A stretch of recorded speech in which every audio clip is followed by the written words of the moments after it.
So it's my pleasure to welcome my old friend Eli Zaretsky, who I met at a time when you were editor of Socialist Revolution in California. I was an editor of Tellus, and the two journals, though we were quite different, we nevertheless had a lot of good relations and collaborative efforts. And of course we've been friends for a long time since. I think that given the topic today, he is just about the best person to have us address it. He has written one book, which I take it to be on this topic, Political Freud. At least the title indicates that the relationship of Freud to politics in general is your topic. And given the interest of this overall seminar, his other book, his earlier one, Why America Needs a Left, I think that was the title, is also quite relevant. He is also a professor in history and is one of the most important faculty members in the new school. So Eli, well, thank you. I would also, if someone said that about me, I would go the same. No, but thank you. I thought a little bit about this before coming over here.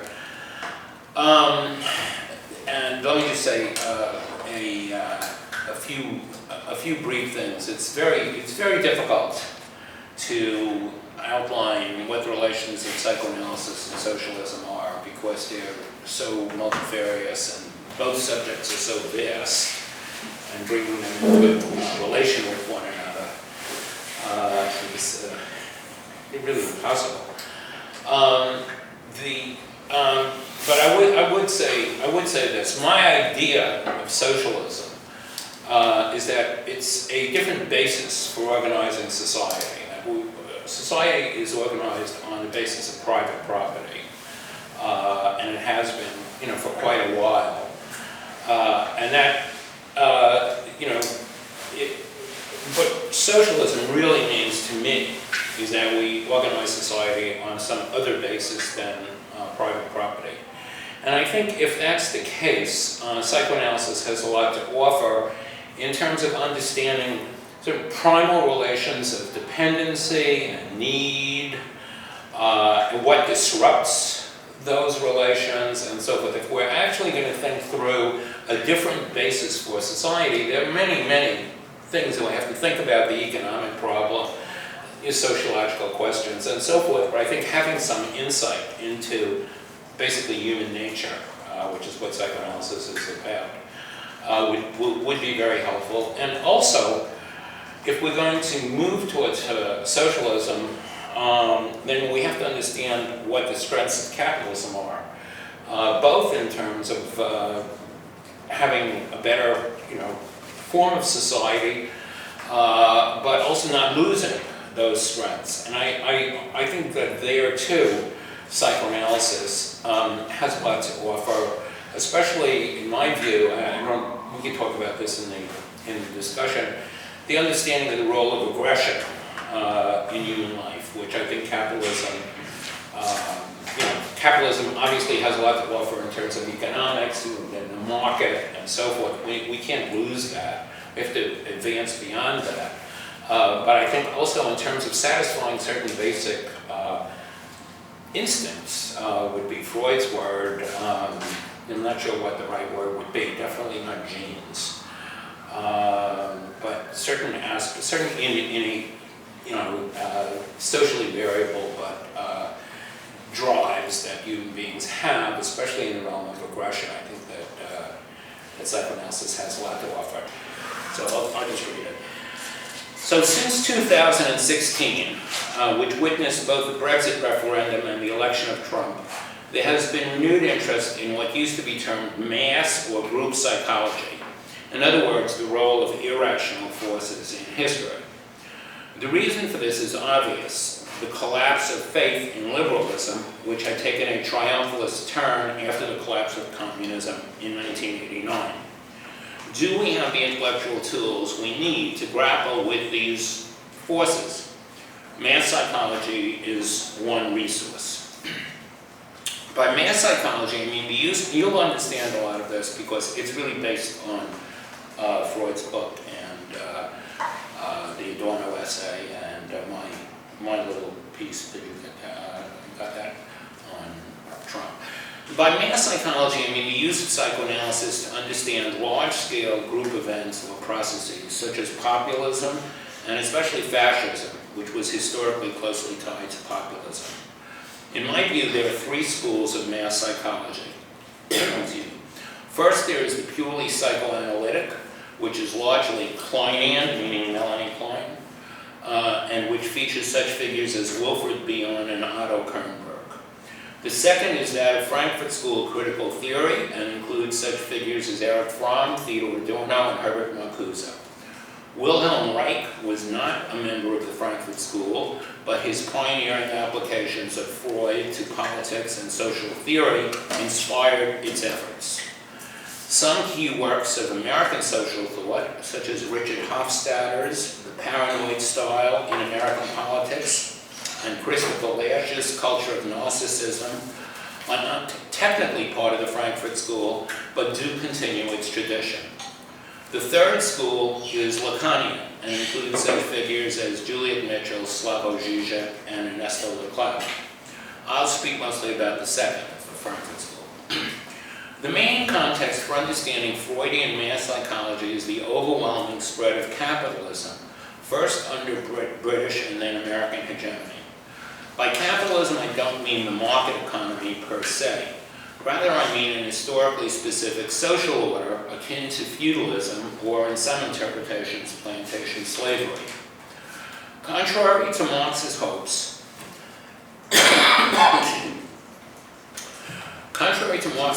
the spread of capitalism did not usually produce revolutionary working classes.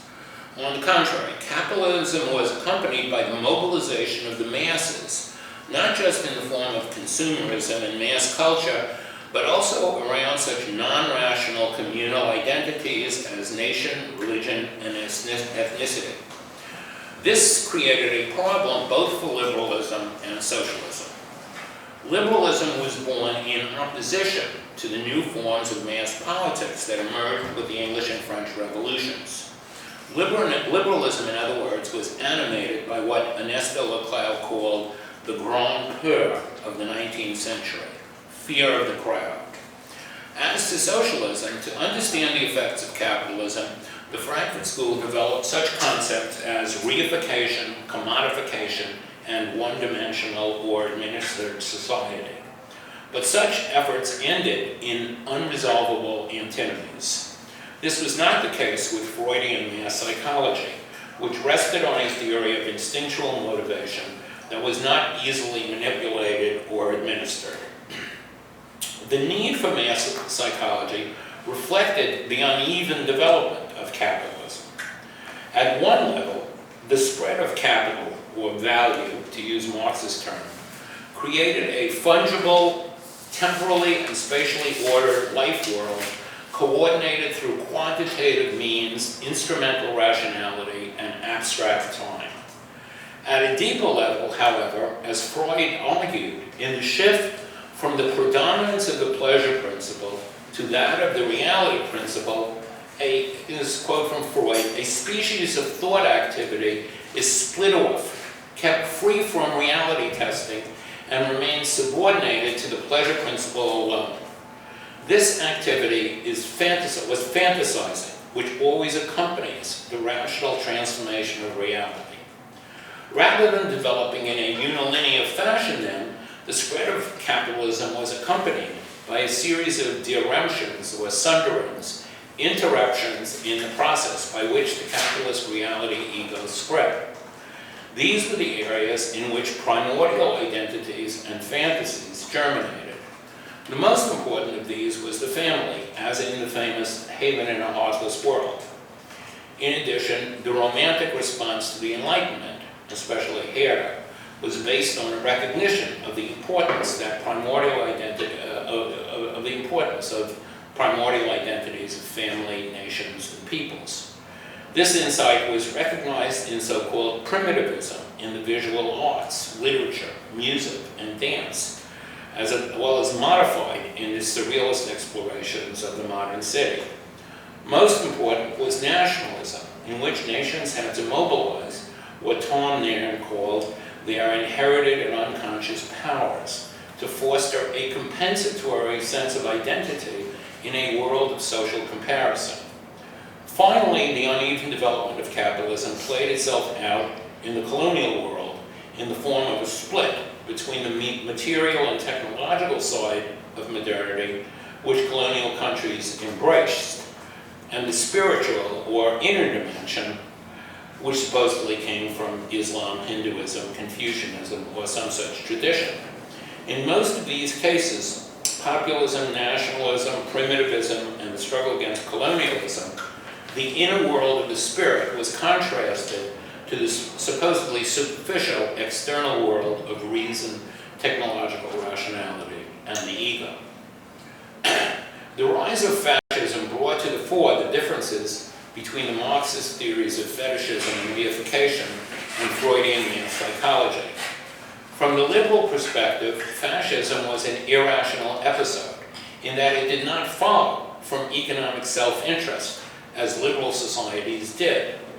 Ironically, the Marxist explanation of fascism as the superstructure of finance capital reinforced the liberal view of fascism as an irrational Sonderweg, or unique path.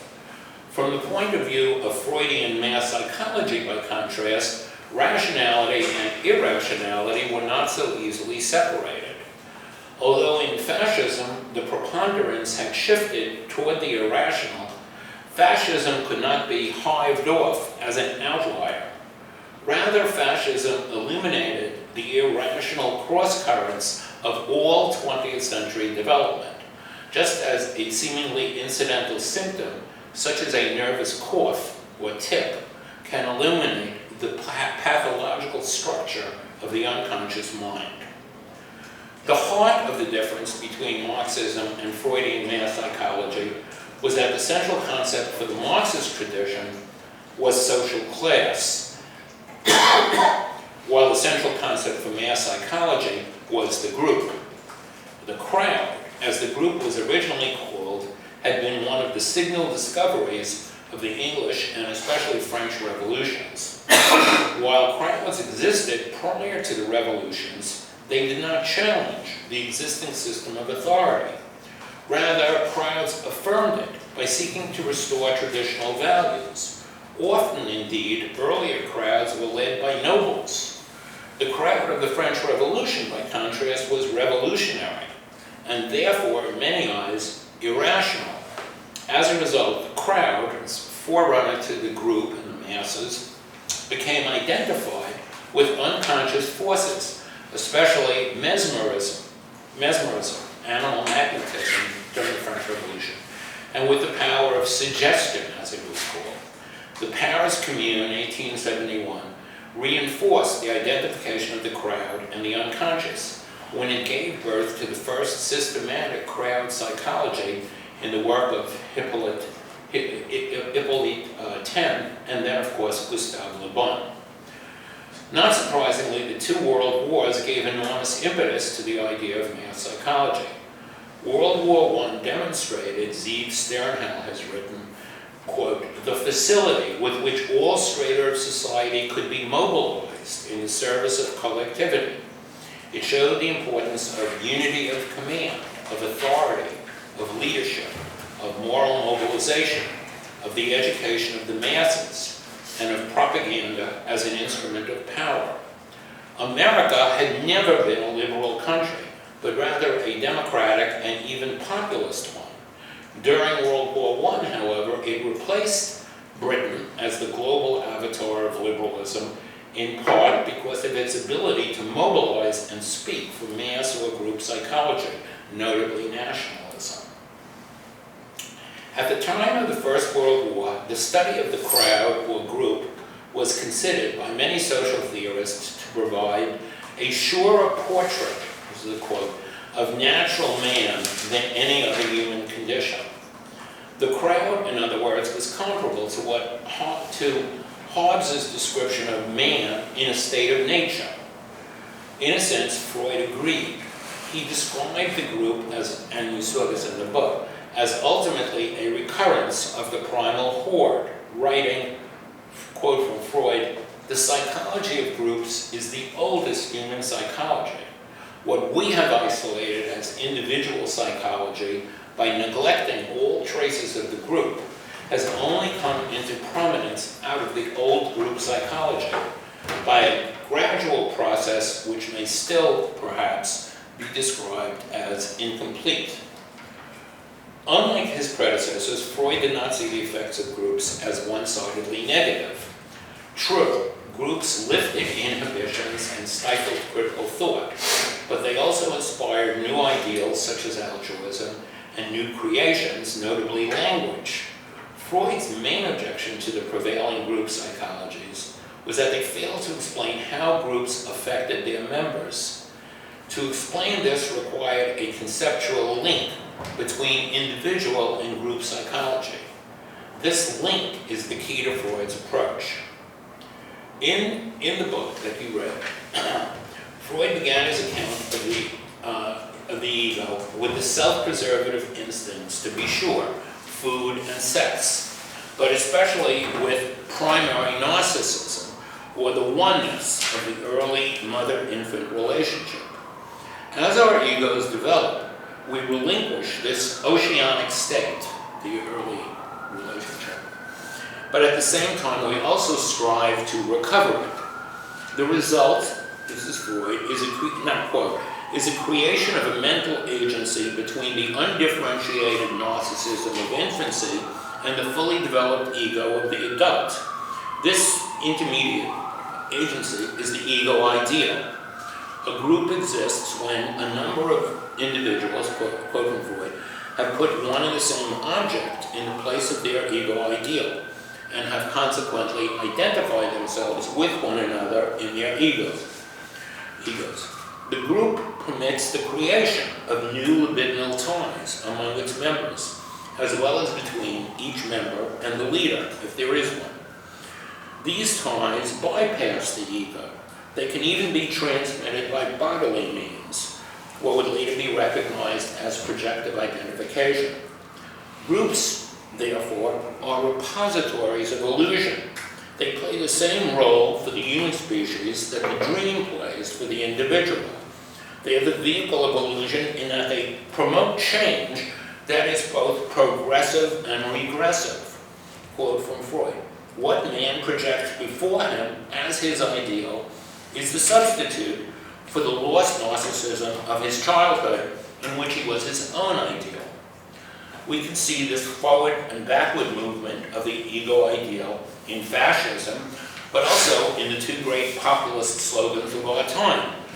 Take back control, the British slogan, not take control, take back control, and make America great again. World War II was perhaps the high point of mass psychology, and not just because of fascism. Morale was one of the key words of the war.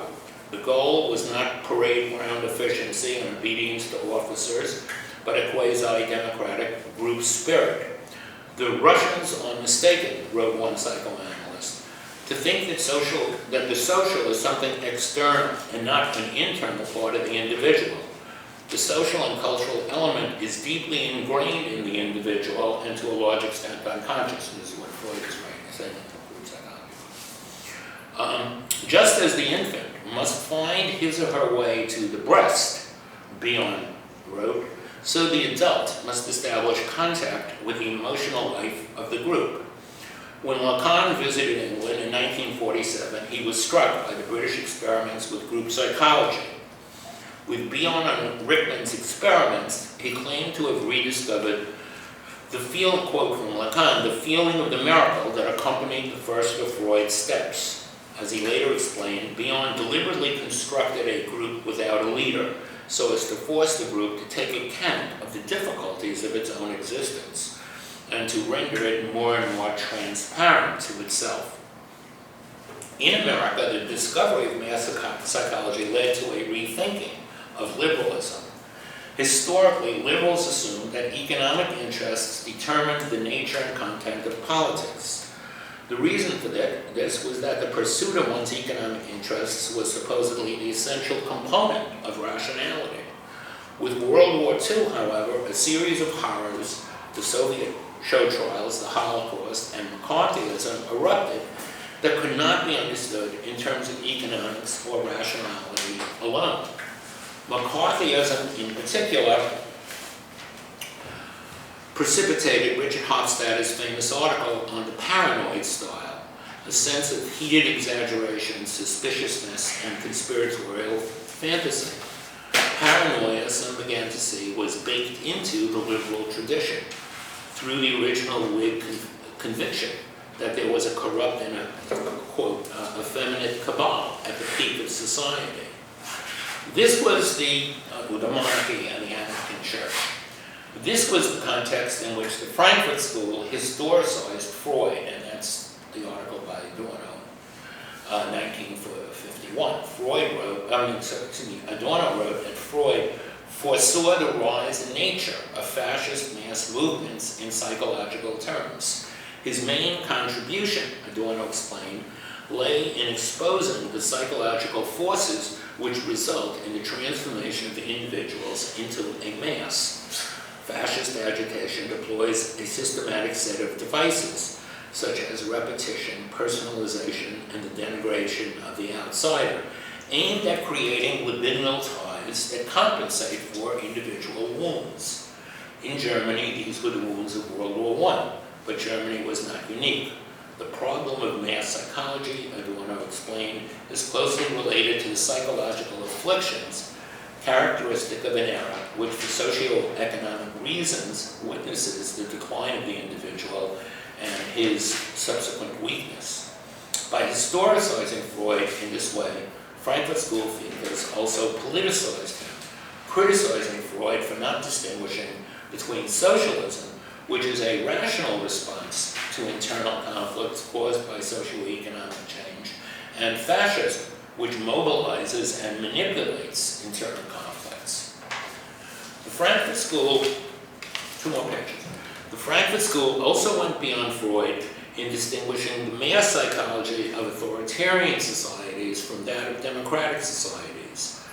This required going beyond the theory of the Oedipus complex and emphasizing the mother-infant or pre-Oedipal stage, something Freud was not fully able to do in 1921, which is the mass psychology book, because he had not yet formulated the pre-Oedipal distinction. In hierarchical societies, individuals seek a powerful leader or authority because their ego ideal enjoins obedience.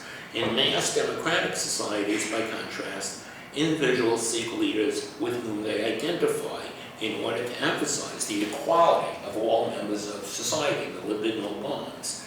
The successful demagogue activates this feeling, but also relieves it by possessing the typical qualities of the individuals who follow him.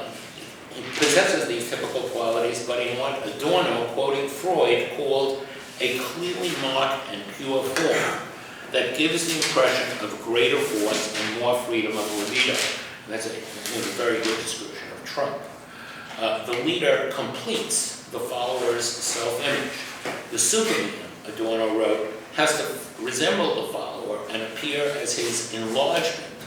This helps explain the phenomenon of the great little man, the R-shucks, just folks, Huey Long type of demagogue. The democratic leader image seems to be an enlargement of the subject's own personality, a collective projection of himself rather than an image of the father. Let me conclude. It would be a real betrayal of the spirit of the Freudian tradition to restrict its application to the right wing. Its deeper benefits could come from self-understanding on the part of the left. Of course, the application of psychoanalysis to left-wing politics was done to pathologize the left in the 1960s, but this need not recur.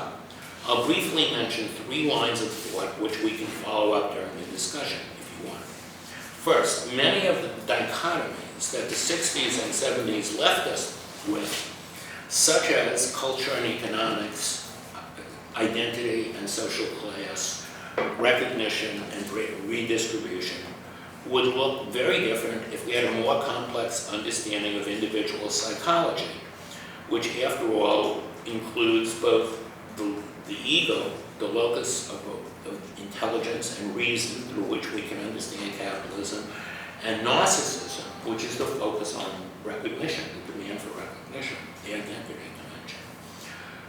Second, the point of Freud's theory was to encourage the strength of the individual ego to resist group pressures. One can see this in films of Adorno's era, such as Spartacus, in which the individual confronts a tyrant-led mob, the Oxbow incident, a lynch mob, and 12 Angry Men, an out-of-control jury. We still need an understanding of the regressive pull of group processes, which is by no means restricted to the right. Finally, the experiences of the 1960s require us to think more deeply about the meaning of equality, which is the core value of the left. Adorno usefully distinguished genuine egalitarianism based on collective processes of self-reflection from what he called repressive egalitarianism, recalling, and again this is from Freud, how loudly and implacably the demand for justice is put forward at school. If one cannot be the favorite oneself, at all events, nobody else shall be the favorite. Anyway, as these examples suggest, I don't think we're finished with mass psychology. Thank you very much. We'll have plenty of time for discussion, but I wanted to make some remarks, which are partially based on rereading Freud just now for today, and then on your own presentation. It's interesting. Freud mentions the word socialism once in the mass psychology essay, group psychology in English, only to illustrate that there could be some substitute for religion in the modern world, and then he says nothing more about it. So in a way, the question that you raised in your presentation, namely, what can socialism learn from this mass psychology, and then implicitly, how is what socialism draws on different than what is being described in the mass psychology, are questions which Freud himself, at least in this essay, does not raise. Maybe a comprehensive reading of his writings would give us more clues of how he would do it. Obviously, one would look at the Frankfurt School, which is socialist before it is even Freudian. So in some sense, the interest in Freud is in order to understand better the chances of socialism and why the alternative, namely the fascist mobilization and taking of power, occurs in so many places. I don't know, one of the reasons he looks at America so much is because he wants to say we can show that the possibility is also here. So it's not just a German or Italian, Eastern European matter that he's interested in. But see, I think even I'm not so sure if you actually looked at Wilhelm Reich and Fromm and even Marcuse together what the answer would be, but certainly looking at Adorno's essays, there is not much of an answer to the question you raised yourself, what one can learn from it and how we would be in some sense different. Let me start with how we would be different, because that is the easier question, perhaps, because it does not yet involve making a proposal about politics in the future. You made a distinction when you refer to the Marxists and Freudians between group and class. So in a way, one fundamental difference one would assume, right? This would be a pretty dogmatic way of solving the question, is that fascism draws on individuals who are capable of forming a group in other words, a crowd or a mass, whereas socialism's interest is in a class. To me, this would be pretty unsatisfactory on its own, because if you actually look at the problems of socialist organization, mobilization, taking of power in the Russian case, you certainly meet the phenomena which could be described as mass, crowd, group phenomena. Certainly the class itself as an actor is a mythology, right? The class as such doesn't act, and we know this even more from the Soviet case, where the class that was supposed to act is a minority. In other words, others act on its behalf and form the councils, create the militias, carry out the insurrection under Bolshevik leadership, and so on. So group, crowd, mass phenomena are certainly relevant. Anybody who's been in a demonstration knows we ourselves participate in crowds or in groups. And so even if it is possibly arguable that a group, that gains its identity by drawing on a particular class as against groups that draw on atomized random individuals, has some advantage, a built-in rationality advantage. I doubt that this could be shown in the context of a lot of political movements of the same period. For example, the communist groups and their actions in Germany in the 1920s, Cultural Revolution in China. To say that it's only on the right that irrational type of group activity emerged doesn't seem to be right. Now, where is Marxism confidence? It's not based only on the recruitment from a sociological entity like class. It is based also on several things. One is our topic here, namely socialism. What we're aiming at is in the interest of the immense majority. It's a rational goal. And what backs this up also is the philosophy of history. It's not a rational goal in the sense of Robert Owen's or Fourier's or anybody else's goals, which are also rational in the sense that Plato's utopia is rational. These are doubly rational because history is producing the possibility, the materials, even the forms of organization for that. So in this sense, the rationality of the group that draws on a class comes from really a philosophy of history, which is based on capitalist development and has other elements, the capitalist crises, which create opportunities. The theory is a rationalistic theory, and it was, we don't have to now decide which socialism we prefer. Certainly it was a rationalistic theory in its Bolshevik form, in the form of the permanent revolution developed by Trotsky, but also in its Bernsteinian, Kautsky, and Luxemburgian forms too. All these versions are rational theories, rational analyses of the present, rational reconstructions of at least some of the historical background of the present, and even rational proposals for how the future should be developed from the womb of the present. So far so good, because that means we have something the fascists don't have, right? They don't have any of these things. They have mythologies about the past, to which they want to return. They don't have a theory of development. They don't have a real theory, and this is even true for Trump, of what the future is supposed to look like. So all the advantages are ours. Our crowds are rational crowds. Now, the problem is, and I think in this class we are confronting it all the time, is that the theory of history on which all this is based is no longer tenable. Right?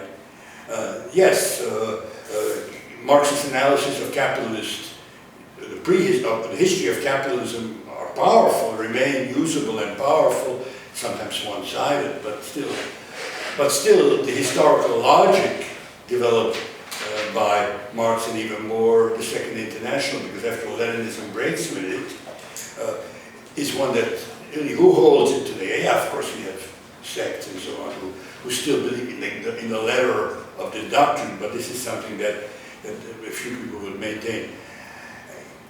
Equally seriously, perhaps even more seriously, and this is even more the topic of this class, although we are kind of staying away from it, and I think for very good reason. It's very difficult to describe socialism today in any clear way. I mean, classically, and this is true for almost all the authors I mentioned, maybe Bernstein is one exception, is that it entailed collective ownership of the means of production, which almost always meant centralized collective ownership of means of production. It also meant centralized coordination of economic processes, for which the word planning became the fundamental term. So these historically have been assumed to be fundamentals. And now I think it's not premature to say, although we have not yet discussed the NYEP in this class, and we have not discussed the Chinese reform, and all these things that we're going to get to. Cuba also, I think, would be an interesting case. Even in the places where this has been, these views have been upheld for the longest time, they are being abandoned, right? It's not just Central Europe, where I'm from. Much more important evidence is China and Vietnam, and I think Cuba too, interestingly, become evidences that this way of actually constructing socialism is not working anymore. The values are not problematic. I think if we discussed this when we discussed Axel Honneth's book, I think liberty, equality, solidarity remain unproblematic, and if you add Marx's critique of alienation, which is really the other side of those values, I think all these things can be rationally defended and are rationally defended now. But as a social model, we no longer have what the founders and even their continuators had. Now this is very serious I haven't talked about Freud, and I'm not really an expert, because the problem now becomes if indeed we carry out activities of resistance, organization, practical attempts to transform the existing system through various forms of collective action, collaborative efforts, and so on. The question arises again: what distinguishes us from the other side that mobilizes on the grounds that Freud and I think then Adorno actually pretty well described? Aren't we then ourselves going to be stuck with, for example, the need to generate charismatic leadership? By the way, this is not a new thing, because the socialist tradition, at least in its revolutionary form, always had this component.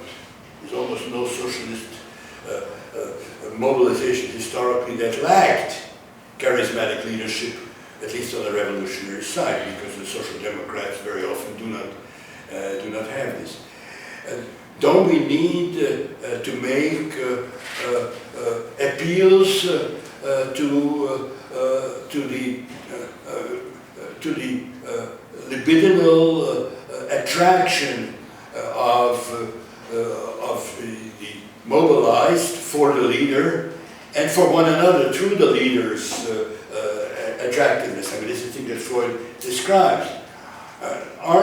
If we do not have guarantees either in history or in the shorter run tendencies of economic life, aren't we ourselves, in order to combat even the right-wing threat, obliged to do many of the things that they themselves do?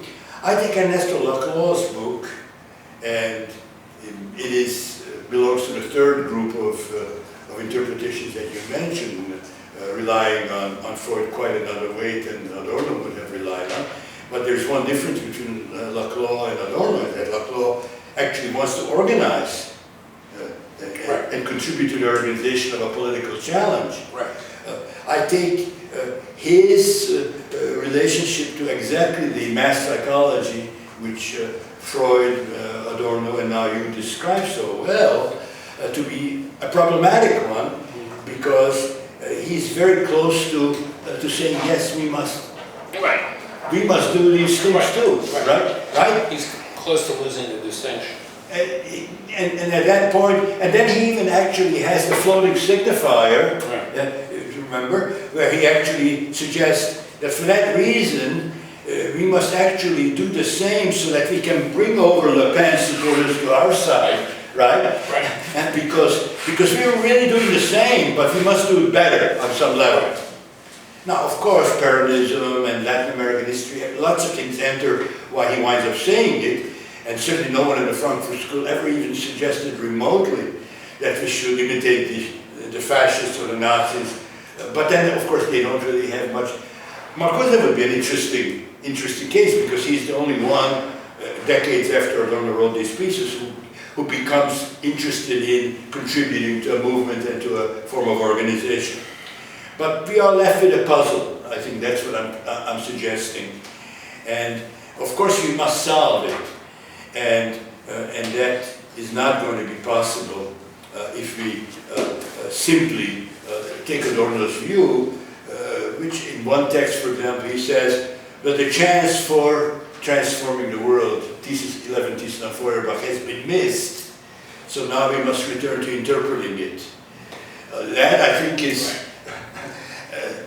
it's obviously it's on a level of rationality. It has a certain rationality, but it would mean that one would have to give up really politics, and Adorno tended to actually do exactly that. Let me respond to a couple of, including you say. So, you know, I agree with almost everything you said, except for one big thing that I disagree with, that I'll get to in a second. It's quite big. But I think in part, when you were speaking, you were repeating what, you know, a lot of the problems today, and I mean, Enzo captures this, I think, even more than Federico Finkelstein. A lot of the problems today are repeats of the problems that occurred in the 30s. You know, fascism is related to populism and so forth, not the same, obviously, but, you know. And liberalism is, you know, the insufficiency of liberalism, which was very clear that is, to my mind, is completely clear. You know, we can learn a lot from that, but when you were speaking, Andrew, there were times at which you were basically repeating were basic tropes of that period, a basic trope of that period, which my whole effort to introduce Freud into the discussion is meant to counteract. And that trope is that the left is basically rational and fascism is basically irrational. And you were saying we have all this advantage of rationality and so forth. And I think one big advantage of having a culture that is more aware of the unconscious as part of, because that's what we used to have. There used to be a culture that was aware of it. All of this has been wiped out by liberalism, basically, by the liberal Holocaust tsunami, the liberal tsunami that we've been suffering from since the 1970s, and it has had huge intellectual effects, and they've destroyed that whole understanding of the human mind that many people had in the 40s and 50s. And I think that introducing Freud into the discussion does make us really focus more on what is the particular rational goal, having to do undoubtedly with equality, not, liberty, absolutely, you have to recognize that, but that's not distinctive of the left. What is distinctive is equality. What is rational about our way of thinking about equality and our way of thinking about economic organization, and so forth, because without any question, we're in a group, this is a group right now.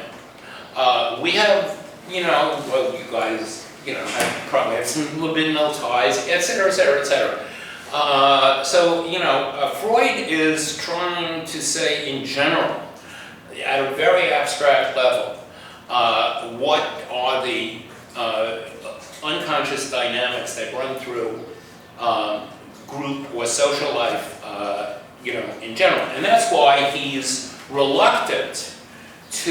always reluctant to politicize psychoanalysis, and of course he's terribly afraid that it's going to be, that what happened to Bernie Sanders is going to happen to Freud, which is of course what happened to Freud. And he's protecting it, and so forth. But on the question of rationality, Freud, there's a beautiful remark that he makes in German. Der Stimme der Vernunft ist leise, but persistent. Soft. Yeah, but persistent. I forgot Beharrlichkeit or whatever. Ständig. It's the voice of reason in the human mind is very soft. Mostly you cannot hear it. Mostly you cannot hear it. The clamor of the human unconscious, which now we've externalized, which we see in the internet and so forth, the total craziness of basically most human activities, just, but there is still a persistent voice that is much quieter, but you listen, you can hear, of rationality. So that's much more how we have to think of ourselves on the left, and as socialists, and I am a socialist, definitely. That's much more how we have to think of our socialism. Not that we're rational and they're crazy, but all of us. And that was the point about understanding that fascism was not an outlier, but was, if you really understood the whole dynamics of 20th century development, you would see that fascism was in various ways ubiquitous. But that doesn't mean we have to give into it. So that's one way that I would respond to you. We need a much more nuanced understanding of our forms of collective organization, the women's movement, left movements, trade union movements, and so we need a much more nuanced form, nuanced conception of all of the ways in which these do have libidinal ties, do have charismatic aspects, do have irrational aspects, and so that's not the end of the world. And how we're able to foster a rational process within that. And that will bring us much more in contact than with, people who are now supporting Trump and so forth. If we are less focused on we are the rational, that's what Hillary Clinton said, that's what Joe Biden, I guess, is going to say, or whatever. We're the rational ones and they're the, the deplorable. So that's one thing I would say, which is not really challenging you, Andrew, because it's sort of nuancing or revising some of what you said. Now, where I would challenge you is, I think it's completely wrong for us to think of socialism in terms of collective ownership, define socialism in terms of collective ownership. There's no question of, we've learned a lot about markets and what markets can do and how important they are for certain, reasons. And I can't understand why anybody would say we can't defend the old Marxist idea of socialism because it's completely irrelevant. You have somebody running for the presidency now, and he has a crack at it, who is the most radical, figure we've ever had. Why is Bernie Sanders not a socialist? Just because he doesn't stand for collective ownership, just because he stands for Medicare for all and so forth. That is collective ownership. Taking resources and using them for collective purposes is collective ownership. You don't have to take over the steel mill and so forth to say, we have socialism. So there I really disagree with you. Well, I mean, I did not express my own view that I would like to return to collective ownership and centralized planning, but I just simply suggested that we don't have a well-worked-out substance for it. We'll talk about this because you're scheduled to meet with me during the very last session. Oh, yeah? We'll talk about the programs of... well, if you can't, we'll still have a session. Yeah, okay. On the program of Sanders, program of Warren, program of Corbyn. I see. Those would be the three today. That would be at Right. least arguably. I mean, obviously the others, Mélenchon, there are a few others around the world. And I think we'll look at these things. Yeah. But I think my first sort of crack at this, without getting into the politics now, is that everything Bernie Sanders suggests is already there in Denmark. So at this point, it is a very minimum version of the minimum program that socialists have had 100 years ago, which I think is a good thing.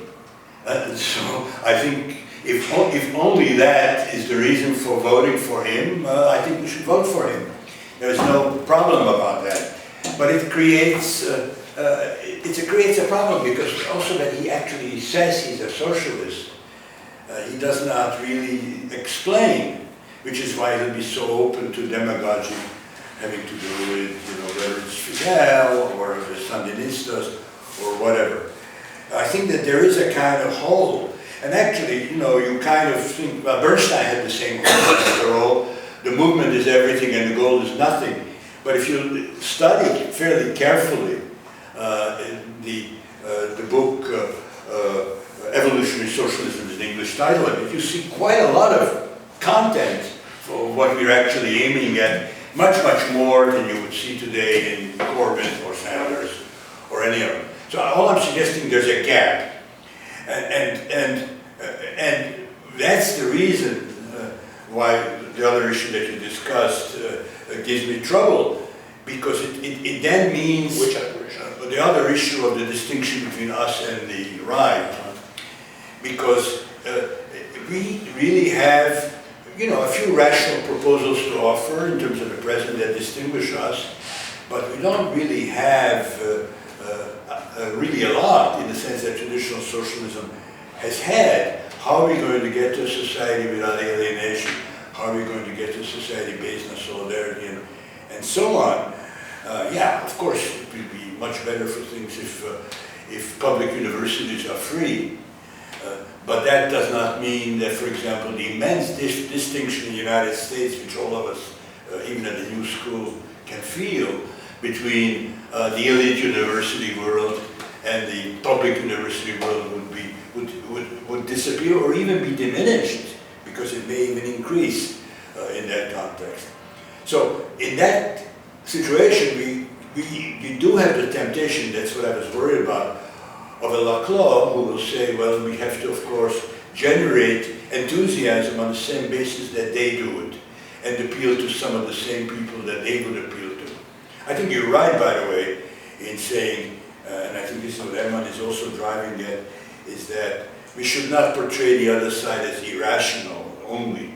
Right. There are lots of reasons. I don't think it's just a question of the nation, but I think, for example, the conditions of work, the conditions of social isolation, the condition of loss of dignity, lots of things are also on that side, which should be taken seriously.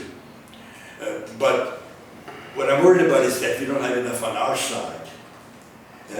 We don't have enough on our side, and for that reason, we would learn from the right not only that there are some people there who could be brought over to our side, which is, I think, something that both Elizabeth Warren and Bernie Sanders work on, how to get some people who previously voted for Trump to vote for one of them. I think we also have the problem of motivating people for a relatively long period, and it's not going to be easy on the basis of I mean, let's just look at it realistically, right? Let's assume at best Sanders becomes a candidate, which I think the chances would be more than 50% now, but they're not 100%. Let's assume that he gets elected, for which the chances would be, I would say, who knows, 20, 30, 40% maybe. So that's pretty good chances. And then what, right? Maybe one or two of these programs can be pushed through. Then what? The incredible disappointment in his support, that you have only accomplished that, and what's the response to that? And that's where I think that Laclau has given part of the secret, namely that we're going to have to do quite the same things that the right does in order to make sure that we could also win the election after next, or that we could continue to count on the support of our base. Now, Trump accomplishes that, right? So it can be done, but what is a policy based on rational reform, very piecemeal, I would add, going to gain its attractiveness from?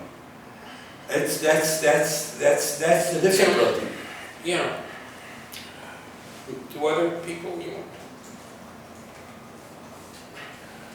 I mean, I'm an historian, and Andrew is also a historian, though he became a sociologist, but his PhD is in history. And Andrew, in my view, is distinctive as an historian, because as a sociologist, because he knows a lot of history. But I'm really an historian, and what that means is we take the long view, and it's not just the long view into the future; it's the long view into the past. What we call socialism, I would, you have undoubtedly heard many wonderful presentations and many different takes on it. I would get the idea of socialism away from the economic. The economic is very important and so, but it's very specific. There's a general tension in modern society between liberalism and mass needs, mass desires. It's there from the very beginning. If you study the history of liberalism, if you go back to the English Revolution, in the 1640s and 1689 and so on, you go back to the French Revolution and so forth. The crowd, the mass is, everything, is, that's the enemy, and we have to have the individual and so forth. And there's a lot of reasons, there's a lot of good reason for the liberal fear of crowds and mass activity and so forth. But as you see, liberalism is not adequate because it's dishonest. It's based on inequality. It's based on monopolizing resources. So it inevitably is going to stir up opposition. So then the basic question is it going to be opposition from the left or from the right? And those are going to involve forms of mass action. So, and that's what, to me, is what socialism is about. Is that identification by intellectuals above all with the masses, with their need, their material needs, with their desires for equality and so forth. I think, again, speaking as an historian, taking the long view, I think that, like most people throughout history have had no idea of their own times. They don't understand their own times. They have ideologies, they have ideas about their own times. Later, it looks totally different. And I think this period that we've been living through from the 1970s has been a period of enormous growth of the left and of what you might even call socialism. I'm putting it in quotes. What do I mean by that? I mean, above all, the women's movement and the gay movements, the identity movements, the basic mislabeling that occurs in this period. And it's mislabeling that is actually rooted historically, is not seeing those movements as part of the expansion of the left and the expansion of a socialist ideal. And this is going on right now. We have feminism for the 99%. I guess Nancy Fraser is going to speak here. You know, and some of this is a struggle inside feminism, just like there was a struggle inside trade unionism, between seeing it just as a kind of narrow corporate interest or seeing it as part of a broad thing. There's always been a struggle inside feminism. It's going on now too. So I think there in our conversation, I think we can identify two figures who represent extremes, both of which we want to reject. On the one hand, you have Adorno, and he sees this kind of mass activity, he sees how irrational it is, and he says, we need avant-garde theater. We need experimental literature. That's the only thing that can save us. Huh? Yeah, that's the only thing that can save us. And I'm a big fan of avant-garde literature and so forth. So it's not that. But it's a retreat because that's what Hofstadter did in his Paranoid style book. You see how who could not react to what's going on right now in the Democratic Party and just say, the hell with these imbeciles. It is so discouraging. It is so, so that would be one extreme, would be Adorno's extreme. The other extreme would be Leclerc. Leclerc says that's what we have to do to get our hands dirty, have quasi-fascistic mobilization, not really tell people, etc. I mean, I think Sanders is a perfect example of how you can mobilize masses of people with rational explanation of what you're doing and so forth. And there's a lot of spirit to it, and there's a lot of irrationality, so-called Bernie brothers. I don't happen to believe there is such a thing. But, people get excited, etc., and so forth. But it's completely different from Trump. Walter Benjamin, a text you should read, which I'm teaching now, is Walter Benjamin. Is the work of art in the age of mass reproduction. Which one? The work of art in the age of mass reproduction. Oh, yeah. A famous essay that I'm sure everybody has read. It's like in every art course, every cultural studies course, it's one of the most. Right. Yeah, he actually talks about crowds and mass psychology in that. And he says there's a difference between the kind of crowds, he specifically mentions Le Bon, the kind of crowds that Le Bon is talking about, which are the fascist crowds, which are based on reactive emotionality, and crowds that are based on solidarity. He is always talking about crowds and masses. That's what the work of art in the age of mechanical reproduction, it's called the age of mechanical reproduction, I guess. That's what that essay is about, is the emergence of film and mass reproducibility and so forth. And of course, now we live in a totally digital world that he is anticipating. But these are group processes. Digital is a group process. Film is a group process. The production of images. These are all things that that are group processes. But Benjamin is struggling.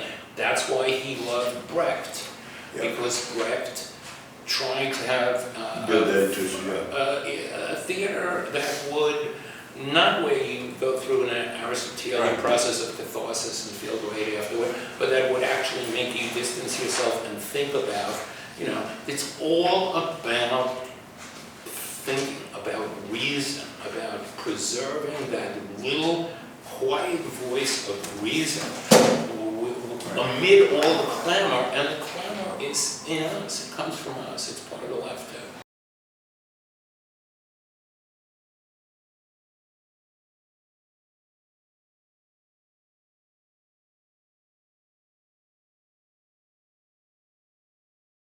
Yeah, I don't know if I call the unconscious exactly structured, but the basic point you're making, I totally agree with. And the ego dissolves into the id and so forth, but it has some autonomy over it. He compares it to riding a horse and so forth. Yeah, but I mean, like he says over and over again in The Ego and the Id and essays on anxiety, that the ego forms from the id. The ego is a differentiated part of the id, the superego. No, you get that. So, but the problem is that the mass psychology essay seems to say that in crowds or in groups, that capacity collapses. No, he doesn't say that. He doesn't say that. He specifically... Or dramatically weakened. And then he's even asking what would be the kind of condition of making that distinction. And he cites McDougall and says organization. Organization. And he doesn't really take his stand around it, although it makes a certain amount of sense. But on the other hand, certainly on both sides, people are organized.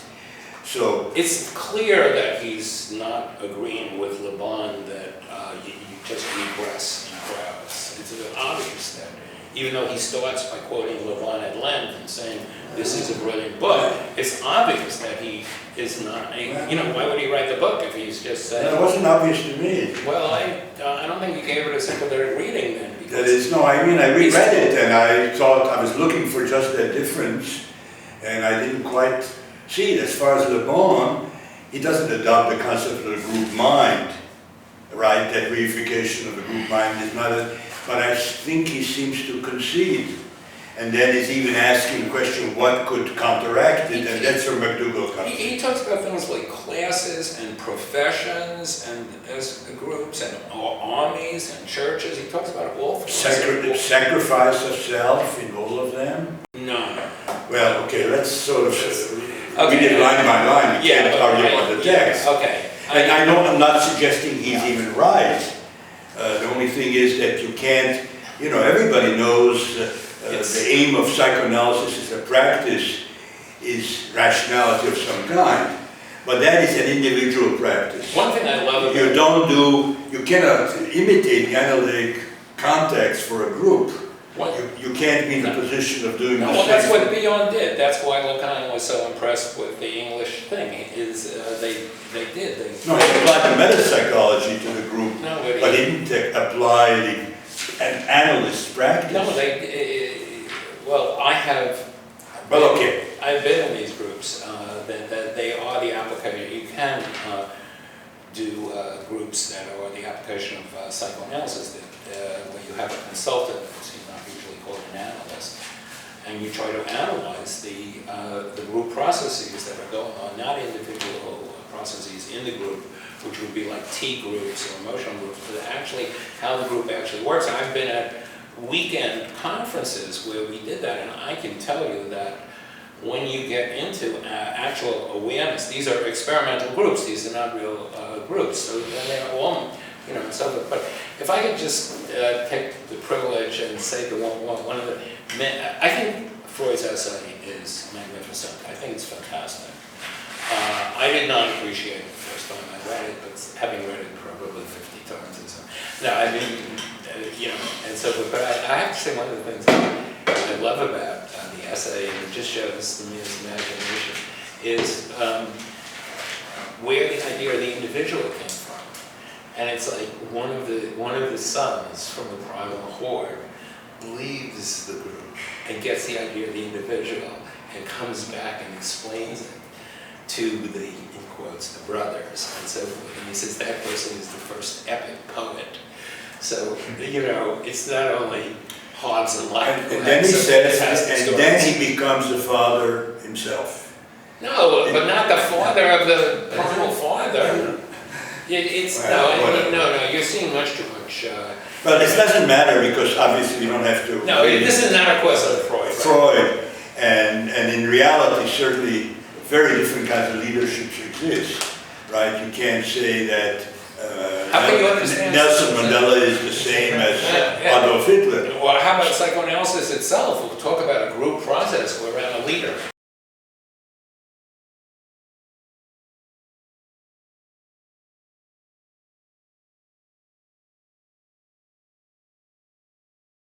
You can have a leader, you can have an ego ideal, the leader embodies the ego. I don't think we should get that much into Freud, it will be helpful, but the ego ideal of the leader can be based on rationality. And Freud is a very good example. Psychoanalysis was totally consumed with Freud. Everybody studied Freud, everybody was connected to him, everybody knew somebody who had been analyzed by somebody, who had been analyzed by Freud. You read Freud's books all the time. But what did that mean? That he was, made you an enlargement of yourself? The way Trump makes people feel like they're bigger than them? No. Freud embodied for his generation of people the ideal that of reason, and reason connected to self-observation and to the self. Reason applying to the self, not just to the stars. Always the individual self. Yeah, so well, that's why he has a project no, which is parallel to the socialist project about individual becoming self-reflective. Yeah, but that is... And that's what attracts everybody. But that's why, yes, but that's why this book is so interesting, because he says what we call individual psychology is just a derivative of group psychology that's still incomplete. So the basic psychology for Freud is group psychology. The basic characteristic of he doesn't develop this enough, but you would see it in other works like Civilization and Discontents and Moses and Monotheism, where he's developing his own kind of social theory and so forth. And he's one person, and these are all flawed things, and then, etc.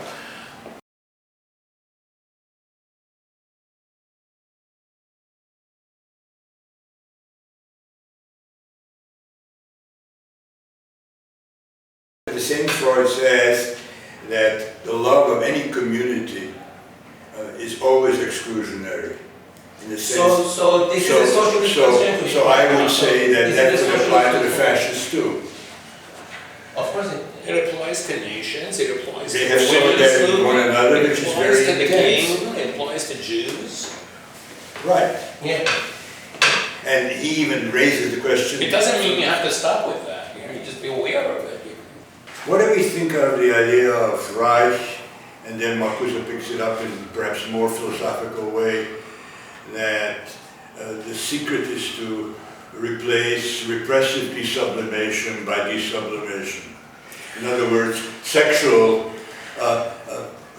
there ought to be something on the group level which corresponds to what the analysis accomplishes for the individual, and that ought to be sexual liberation. At least that's the view of Reich and Marcuse. I don't know about Fromm. No, that's why. No, you see, that's why I'm opposed to Reich and Marcuse's use of Freud, even though I see many great things about it. Because basic point for Freud, your comment captures this, is to strengthen the ego.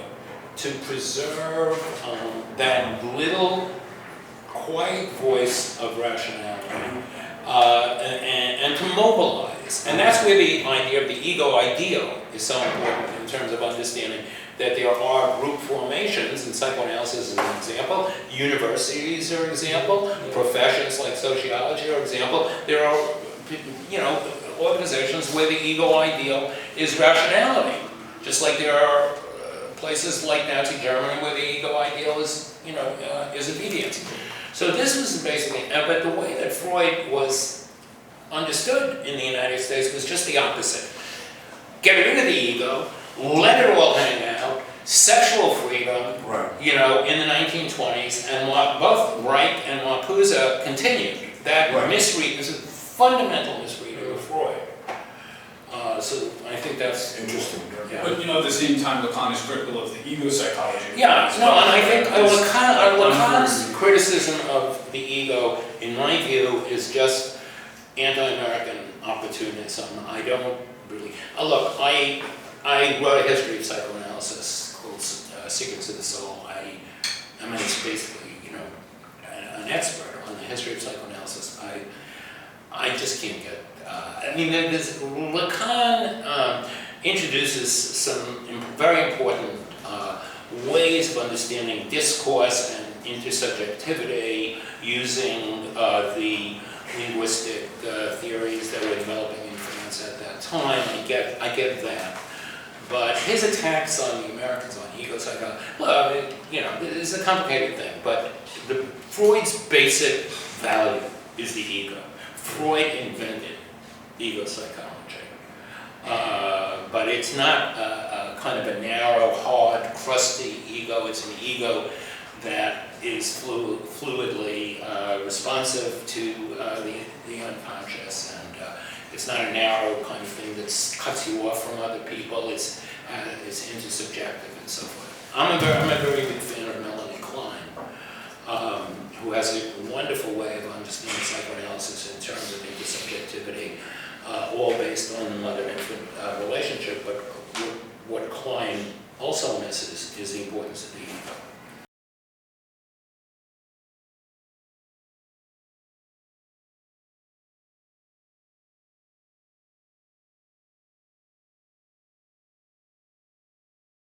I think for us, the biggest task is to historicize and re-understand the 1960s. I think we're basically captured in the mentality of the world of the 90s. A lot of the ideas that drive us today, things that we take for granted, and so we basically created it in the 1960s, and so forth. We need a richer and fuller understanding of that, and this is something Walter Benjamin always talks about. Understanding it takes a certain distance, and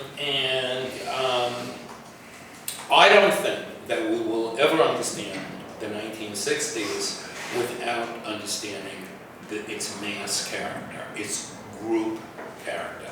The 1960s was totally the be-ins, the communes, the attack on the demonstrations, the peace movement. People had mimeograph machines in their hallways and so on. And I include in that the women's movement.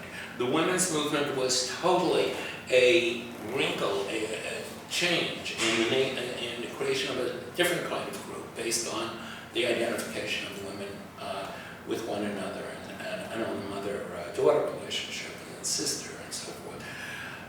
So that's what I meant by that we were on the verge of a huge, in other words, until then you had the masses in terms of the industrial proletariat, in terms of the city, which is what Walter Benjamin talks about, Paris, in terms of the crowds in the cities, in terms of film, Charlie Chaplin, and so forth. But then with the 1960s, you get a huge mutation of group life and group organization, beings, and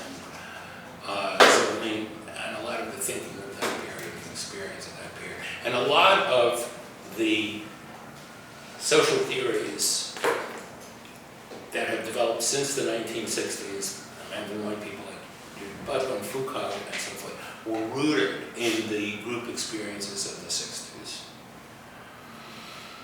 So that's what I meant there. Well, thank you very much. All right, I'm going. It's great. It's really Okay, thank you.